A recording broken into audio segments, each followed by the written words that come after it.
Welcome, I'm your master level trainer Alex Diaz, aka Mr. Freaking Huge, and here we're gonna do a shoulder workout and a bicep workout and some abs.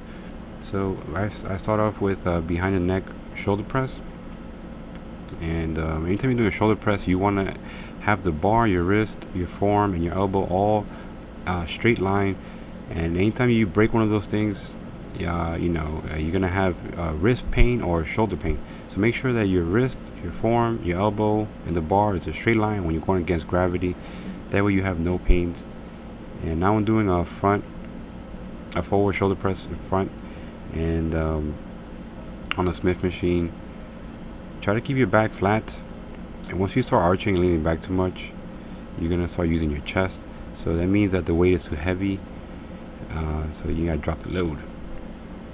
So after that, I do some side raise on the machine. And obviously, when you're doing a bent raise, you could lift heavier because your lever arm is shorter, so you don't have you can lift heavier. But when you have your arm straight out, then you have a longer lever, so you have to, if you can't lift as much weight. So but I like doing this machine because it kind of locks you in. You have a chest pad there, and it's actually good for someone who also can't use their hands. So if you have any problems with your wrist or anything, maybe you broke your wrist or anything like that, you could use that machine.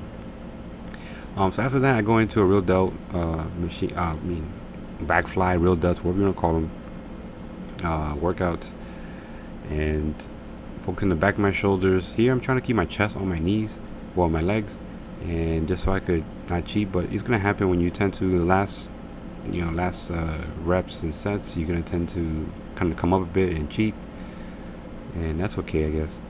Um, this is my last set. I think it's my fourth set, and after the real delts, I go into a side raise. This is the same as doing the machine. The difference is, like, again, you can't lift as much weight, and because your arms are just the longer lever.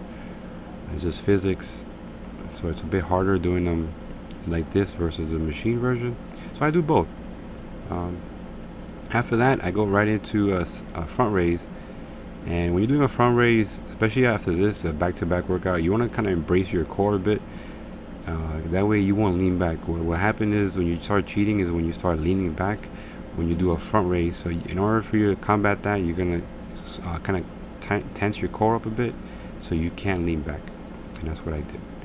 So now I'm doing another variation of a back fly or real delt exercise with the cables. It's an X formation, and I have the right cable on my left arm and the left cable on my right arm, and I'm getting a good stretch. You see, I'm trying to go forward on purpose to stretch my lats, and then when coming back, I'm engaging my real delts, and I'm trying to bring I'm trying to make an X towards my neck.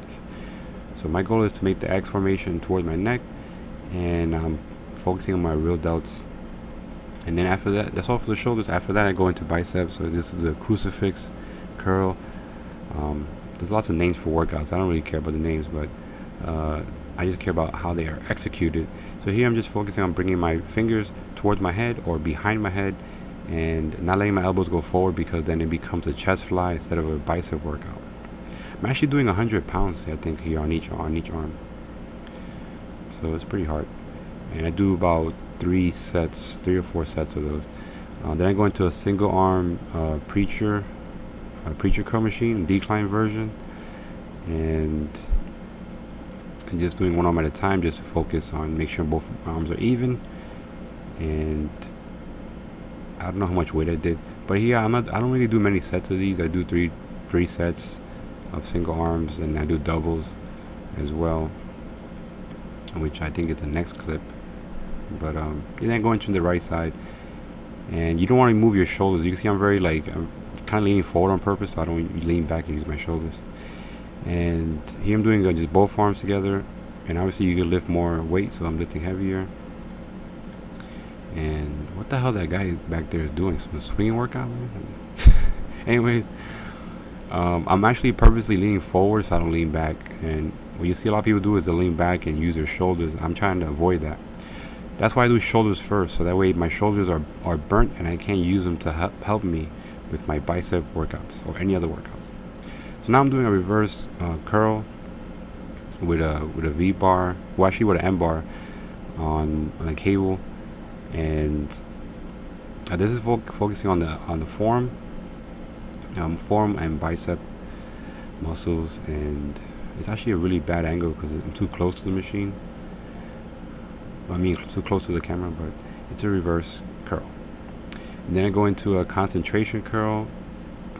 Oh, by the way, I do about 3 or 4 sets of reverse curls, and I do about 3 sets of concentration curls. That's what I'm doing now. And this is the finishing for my bicep workout. I'm pretty dead. You can tell my arms are pretty pumped there. I think I have like 19-inch arms, and I'm dead for my arms after all the single. I think the single decline preacher curl killed me. I know that for sure, and this just made it worse. So I'm focused here. I'm just trying to bring my palms towards my opposite chest and getting a full peak contraction on my bicep. I'm doing a little bit of English, but that's okay for the last rep or two. And then I go into ab wheel, just going straight out. Here, you don't want to move your hips too much. You want to focus on only moving your arms. What you see a lot of people do is they'll move their butt all the way back, like just sitting on their ankles, and you're not really getting much of a ab workout that way. You want to just focus on moving your arms only, moving your shoulders, and not really bending your hip much. The whole time you want to always brace your core, especially in the stretch, and then you're gonna breathe out and contract your abs when you bring your palms or your hands towards your legs. So as you can tell now, I'm actually going back more because my abs are done, and that's when you know that your abs are pretty much fried, when you start seeing your hip move more than your arms. Well, your hip going back more than your arms. And this might look the same, but this is a different angle. So now I have my feet angled opposite of each other as far as my hand direction and my feet direction. So this is working more the obliques, external obliques, and obviously your abs as well, but this is more of the sides. So here I'm trying to bring the weight, the wheel towards my knees, and as a straight line, but opposite towards each other. And that's my ab workout. So I do about 3 sets of each. Make sure you like, comment, and subscribe. And if you're not subscribed, then that's not sexy. Stay freaking huge.